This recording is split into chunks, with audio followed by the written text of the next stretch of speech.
Welcome into the Solo Shot Sports Podcast. I'm your host, Dom Manna. Happy Solo Shot Saturday, everybody, and happy new year. Very excited to be back after a week off. It was much needed, spending some quality family time and just being able to chart out my 2024 goals and everything that I want to get accomplished. So appreciate all of you who tap back in after the week off and all through 2024 during the offseason as well as the regular season, every Solo Shot Saturday. So the first thing I have to get into is the Hall of Fame ballots. When I last touched on this subject, I was talking about how Joe Mauer was getting equal support to Chase Utley, and I just didn't get it. Through the first 40 or so ballots, Chase Utley was on almost every single ballot that Joe Mauer was on, and there was even a couple where they voted for Chase Utley, but not Joe Mauer. And not only does Joe Mauer have the better compiled statistical case as a hitter than Chase Utley, but he also has more hardware. He has an MVP. He has 3 batting titles. He has more Silver Sluggers. He has a Gold Glove. And Chase Utley, analytical darling, he had a nice stretch where he was a 6-7 win player, which if he did that for a decade or 2 decades, that would have been worthy of consideration, but he just didn't do enough, in my opinion, to be in the Hall of Fame. And I kind of went on a little bit of a rant. So I first want to apologize to Chase Utley. I've said this every single time I talk about the Hall of Fame ballot. It is an honor just to have your name on the ballot. That means that you had a career of over 10 years with accomplishments that the BBWAA merits worthy of consideration. It's an even bigger honor to get a vote, even if it's just one. And it's the biggest tip of the cap when you get over that 5% threshold of the writer's base to vote for you and keep you on the ballot for multiple years. And Chase Utley, he's going to be a ballot mainstay. I don't know if the writers are going to get him in. He's tracking right now at 42% through 123 ballots. That's a pretty good number. It's going to come down. I think he's going to debut somewhere in the low 30s, probably, maybe mid 30s. And that's a really good starting point for Hall of Fame induction, even if I personally don't believe that he's a Hall of Famer. But what has happened, especially since taking the week off, there's been a lot more Hall of Fame ballots that came in. The sample size has went from 40-something to 123, as I just said. And Joe Mauer is trending right now at 82%. This is a guy who I said is a no-doubt Hall of Famer. He won 3 batting titles as a catcher. That's the most ever. I know he didn't play his whole career as a catcher, but he still broke the rule of 2000. He stuck around in the big leagues as a good professional hitter. Guy who hit over 300 for his career. And he's getting the support year 1. And that's really awesome to see. He's actually trending very similar to Todd Helton, who I was telling you was a lock. He got 72% on the ballot last year. And now Joe Mauer and Todd Helton are both trending in second place behind Adrian Beltre's 98.4%. Billy Wagner is lagging behind them at 80%. I don't know if he's going to get there this year or not, especially with all the support from Mauer and Utley that we have seen. More on both, I think, than we were expecting. I knew Mauer would be a Hall of Famer someday, but I did not think he had first ballot potential just because he didn't catch 1,000 games and isn't your typical catcher case. But to me, he did more than enough to merit induction.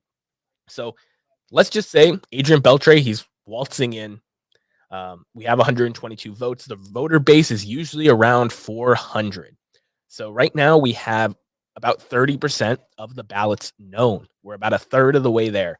And Adrian Beltre is waltzing his way into Cooperstown. It might be 94%. It might be 98% like he's trending, but he's going to be somewhere in the mid to high 90s. Todd Helton, I think he's trending well enough where he can make that 3% jump to get in. Joe Mauer is going to be the real tell because I feel like there's going to be a lot of people who aren't as proud of these cases like Joe Mauer that aren't the loud minority that come out ahead and are very excited to share their Hall of Fame vote. But Joe Mauer has a chance to be a first ballot Hall of Famer. And I know from going to the Baseball Hall of Fame induction back in 2022 to see David Ortiz, Tony Oliva, Jim Cott, and the other deceased Hall of Famers get inducted with that class, that Minnesota still loves Joe Mauer. There were more Joe Mauer shirts and jerseys at the Hall of Fame and induction ceremony than there were Killebrews, Olivas, Cotts, etc., Kirby Pucketts. He is a Minnesota kid, homegrown, number 1 overall pick, one of 5 number 1 overall picks in Major League Baseball history with over 50 WAR in his career. And he has a chance to be a first ballot guy. And I would be so happy for him. I would also be happy that it clears the ballot a little bit. I want there to be 3 4 inductees. But because of his support, Billy Wagner is really going to be on the fence. And I feel like Billy Wagner is more likely to be a 10th year candidate next year than he is to get in this time around. But he has a chance as well. He's trending at 80%. And when people see someone's close, they usually garner more support. The next guy that I want to talk about is Gary Sheffield, who I believe is an utter failure by the writers. Right now, he's trending at 75%. But you have to remember, Gary Sheffield wasn't even in the 60s last year. So Gary Sheffield is a long way from induction. This is a guy whose steroid allegations and connections are directly similar to Big Papi David Ortiz, a guy who was named on a list but never tested positive, never served a suspension for testing positive after Major League Baseball banned it. And to me, that is A-okay. Gary Sheffield should have gotten to the Hall of Fame, even if he was pushing for a 10th year guy, but 500 home runs, one of the greatest right-handed hitters of his generation. The fact that he's going to miss this year and then get clumped back in with all the steroid guys that held his percentage down beforehand is just a real shame and failure by the writers, in my opinion. I hope that one of these era committees starts electing Bonds, Clemens, Sosa, McGuire, Palmeiro, Gary Sheffield, because those guys belong in the Hall of Fame. But I don't think he's going to get there this time around, even though he is going to make a jump from last year to this year. It just won't quite be the 20+% that he needs. So this Hall of Fame ballot season is going to come to a close next Sunday, January 14th. The BBWAA will be announcing who is elected.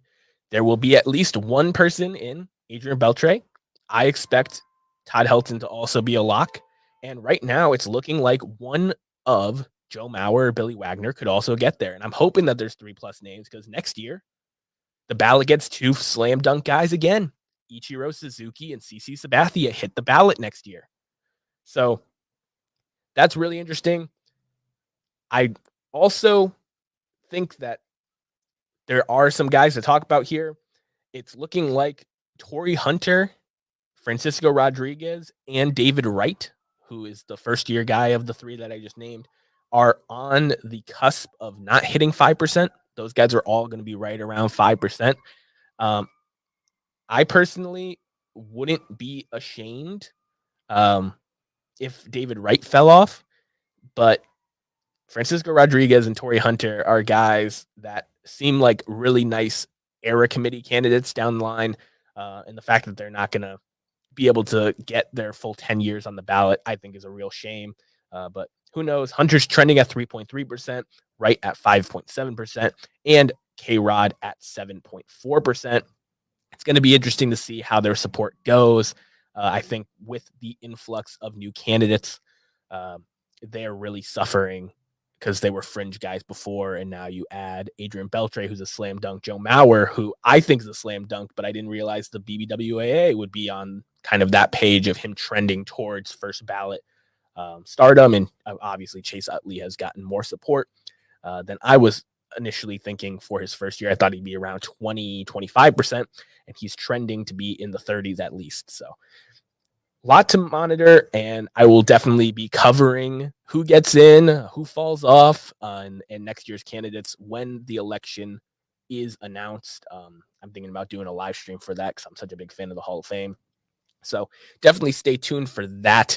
The Hall of Fame, to me, is one of the most special things in baseball, and I absolutely love talking about it. Now to today's game. This pitching market is becoming insane. I'm sure all of you at home have seen all the crazy contracts that have been thrown around reportedly. It started with Aaron Nola signing a 7-year, $172 million contract to stay with the Phillies. That's big boy money. Then, obviously, Yoshinobu Yamamoto becomes not just the biggest free agent signing, but the biggest contract ever handed out to a major league pitcher without ever pitching an inning in the major leagues. $325 million with a $50 million signing bonus, a posting bonus, that they have to pay his Japanese team. And I think that these teams are between a rock and a hard place. The pitchers know with today's game, with how valuable quality starts and quality innings are, and with the injuries that have come along with the new rules with the pitch clock, there was an increase, an uptick in pitcher injuries in 2023. There's a lot of really good pitchers that will not be pitching in 2024 for different elbow or shoulder problems. And the market's kind of just stuck. Blake Snell's a 2-time Cy Young winner. He's out there still. Jordan Montgomery was a playoff hero. He's out there still. Guys like Frankie Montas, who pitched 3 innings between the minors and majors last year, got a 1-year, $16 million deal with the Cincinnati Reds. Teams are going to have to get creative. The asking price for controllable pitching right now, not 1-year rentals, is astronomical for the likes of Dylan Cease and Jesus Luzardo. These are guys who had really good last couple seasons and are under control for multiple years before you have to pay them. And teams know how valuable that is, and they're not letting it go for anything short of your top bat and an arm back. So this pitching market is going to be incredibly hard to navigate. And I think that's the reason why the Yamamoto bidding, when it was originally projected to be around 200, maybe a team has to push the line to 225, 250 to really put themselves ahead. And it went over 300. It's because he's 25 years old. You're paying for those prime innings, and you don't have to give up any draft compensation or prospects. That is the perfect free agent cookie cutter. So I wonder where Blake Snell and Jordan Montgomery are going to land contract-wise. I think that a lot of people were expecting both Aaron Nola and Jordan Montgomery to get similar to Rodon and Gossman contracts, and I think they're both going to get more. I think Montgomery is going to be in the 160 to 180 range, and I think Blake Snell is going to get over $200 million from somebody, unless he signs a really short deal with high AAV. It's going to be interesting to see what happens with the pitching market, and teams are getting creative, including my Boston Red Sox.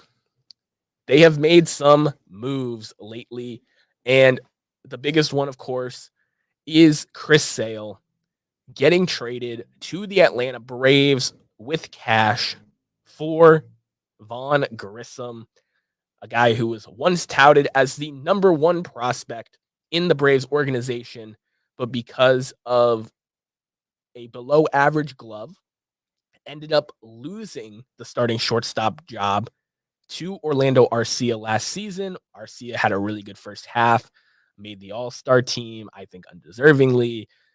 And with Ozzie Albies at second base, with Brandon Shoemake coming up through the minor leagues, a guy who can field the middle infield better than Grissom, the Braves made Grissom expendable. Now, where this trade seems to be a win for my Boston Red Sox is Grissom has the hit tool, and we have not had a consistent hitter at the second base position in Boston since Dustin Pedroia had his knees taken out from under him by the slimy Manny Machado. And I think that getting him at 23 years old, a guy who has hit well in his limited major league opportunities and has hit amazing in the minor leagues, to give him everyday at bats at second base. He's played a little corner outfield. He's played a little shortstop. He can fill in those spots if need be. You don't love the glove at either of those spots. You don't love it at second base, but he has the arm, I think, necessary to be a big league second baseman. And the hit tool is just there. And the Red Sox right now, Adam Duvall and Justin Turner, two of the best right-handed hitting bats on the market.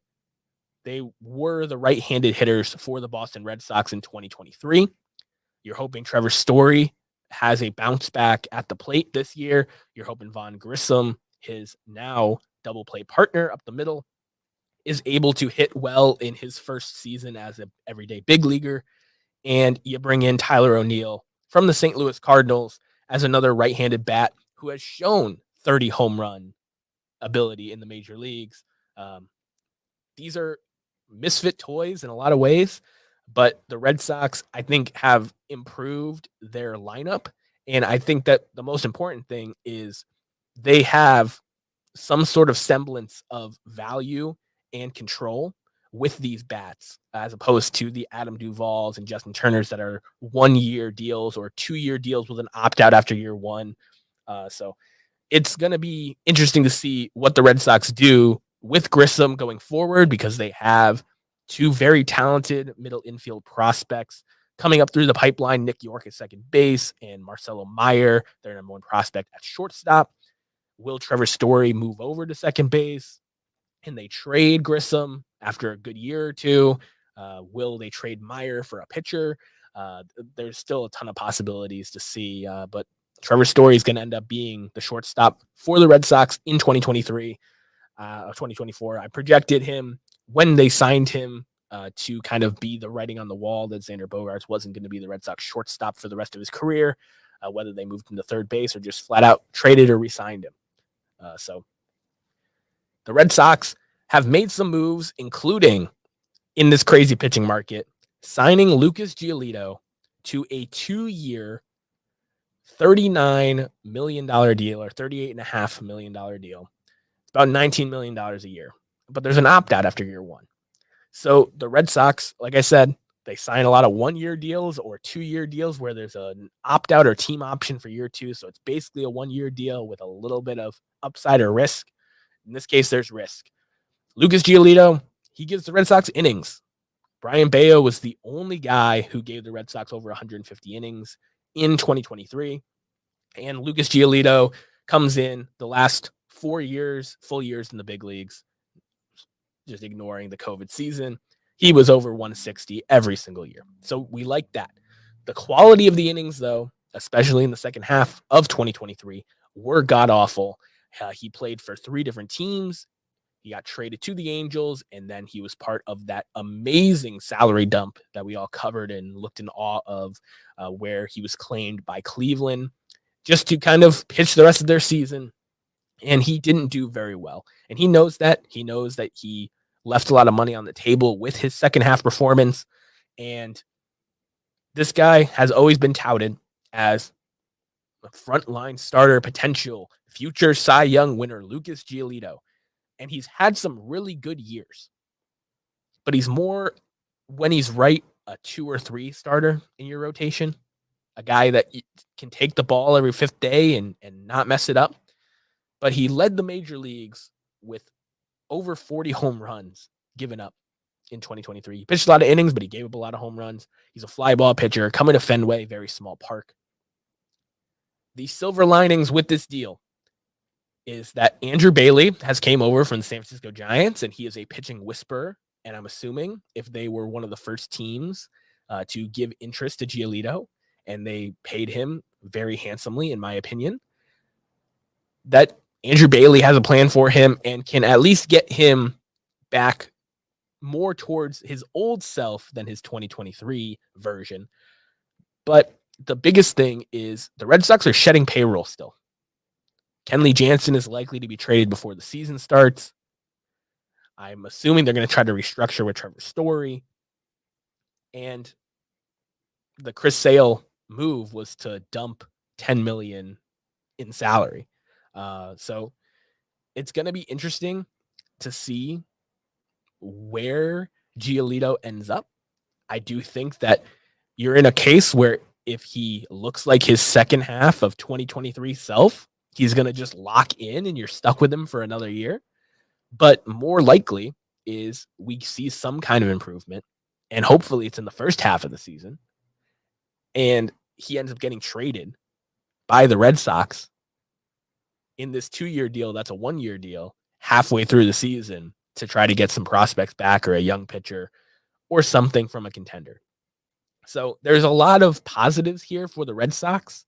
At worst case, you're getting 160 innings of 4 or 5 run baseball for 2 years. And in the best case, you're getting a really good trade chip either during this offseason or in year 2. So I think that there's going to be some opportunities for Lucas Giolito to pay dividends for the Red Sox. And worst case, you're getting innings in this rotation that severely needs them. Chris Sale has said it. He wasn't living up to his end of the bargain. I will always have fond memories of Chris Sale. He's one of my favorite pitchers in baseball. And when the Red Sox made the move for him, I didn't even care that Yoan Moncada was supposed to be the next coming baseball's next star switch hitter. I was so happy the Red Sox had Chris Sale. Should have won the Cy Young in 2017. 2018, he ended the season with an exclamation point, making Manny Machado drop to a knee with the final out of the 2018 World Series, best year in Red Sox history statistically. And he just wasn't giving us innings.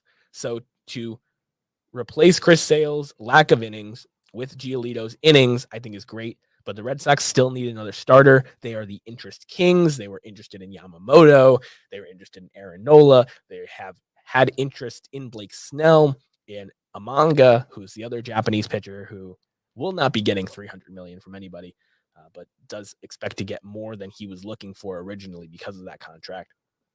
And the Red Sox will just continue to make moves like a small market team. For those of you who are out there, Red Sox fans that listen to the Name Redacted podcast with Jared Carabas, like I do, he's been saying this since last season, that agents are telling people that the Red Sox are playing like a small market team. They don't want to spend money. They want 1 or 2 year upside deals. They want to have more controllable assets than they have expiring assets.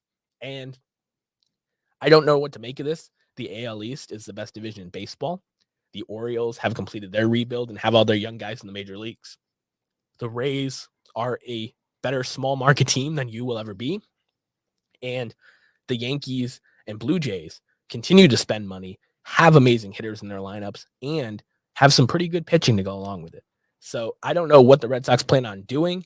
I hope that ownership can turn things around, and maybe they're waiting for this big 3 of prospects, Marcelo Meyer at shortstop, Roman Anthony in the outfield, and Kyle Teal, the everyday catcher, to come up to the big leagues before they spend money. But I'm just thanking my lucky stars as a Red Sox fan that we have extended Rafael Devers, because with the way most small market teams play, Rafael Devers would not be a lifelong Red Sox. So I'm thankful for Rafi. I'm excited for what moves are still to come. And I'm hoping that they can overachieve with Alex Cora and Craig Bledsoe kind of playing with an arm tied behind their backs, and make the most of whatever the 2024 season has to come. It will be exciting to watch for sure. Hopefully not another last place finish.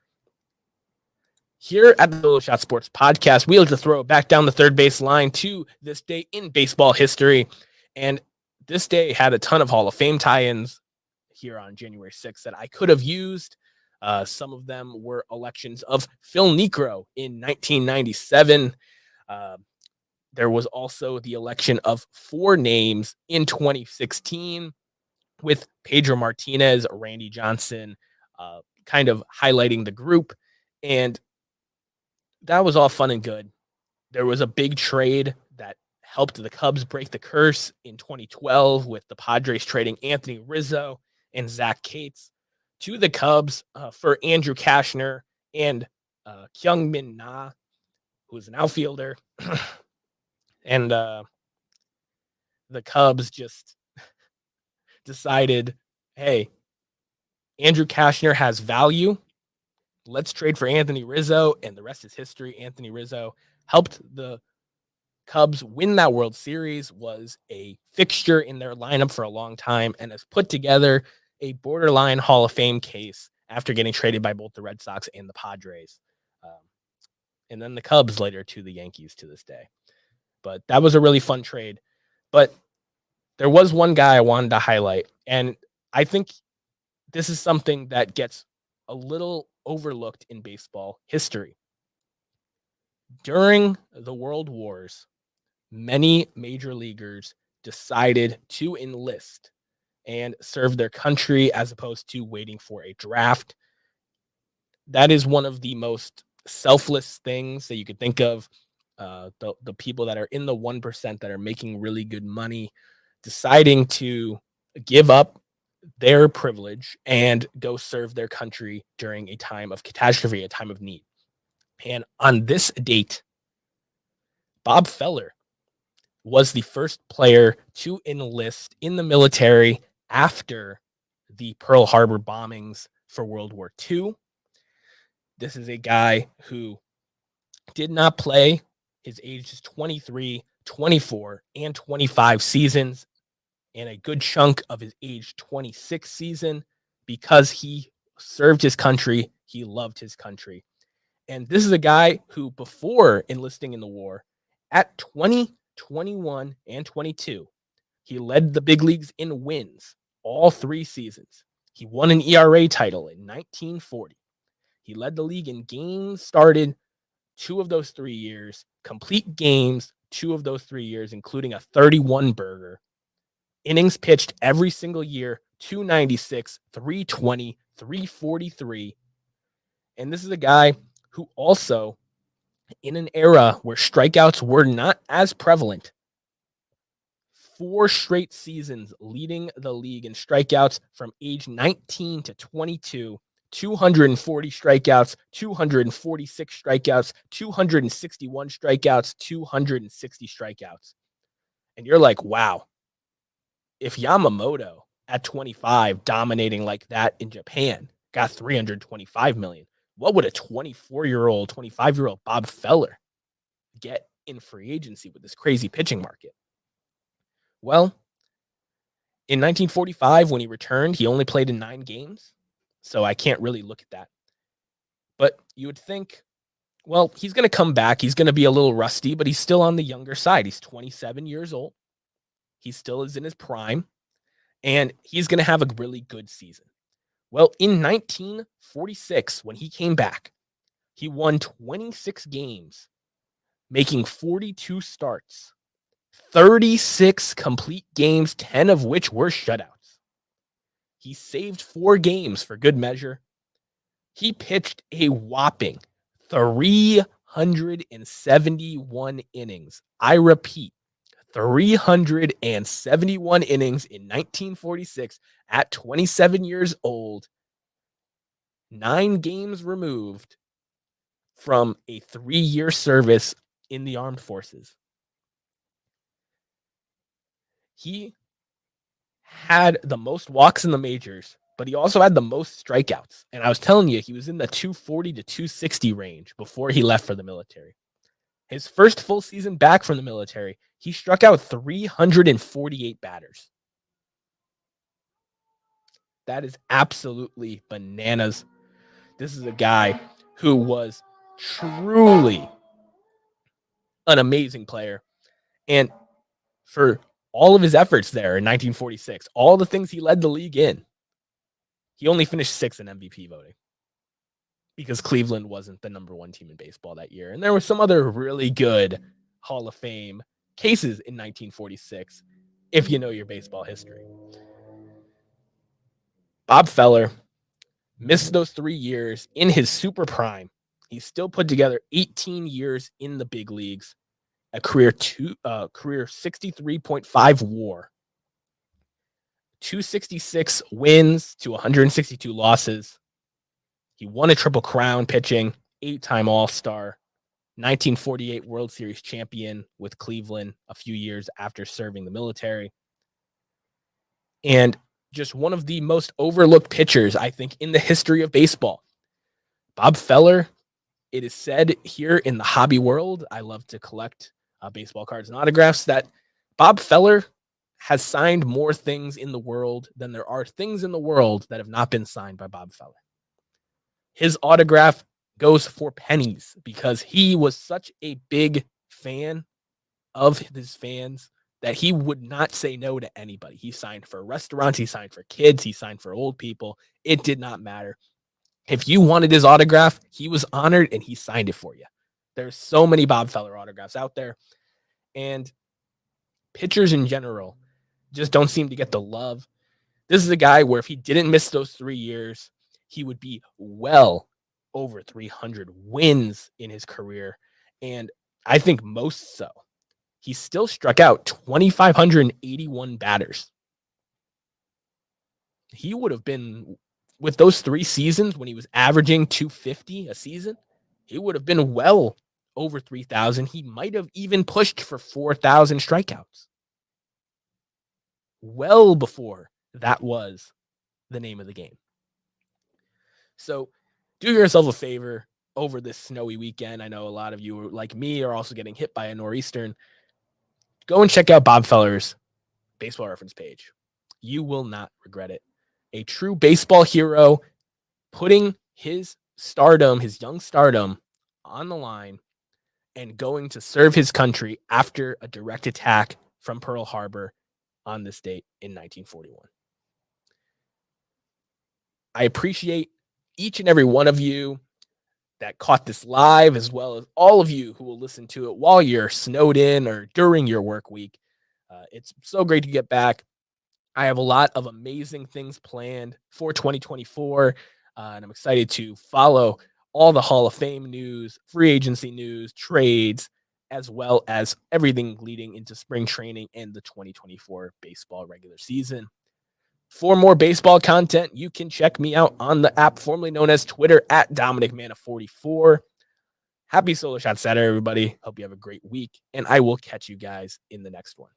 Peace.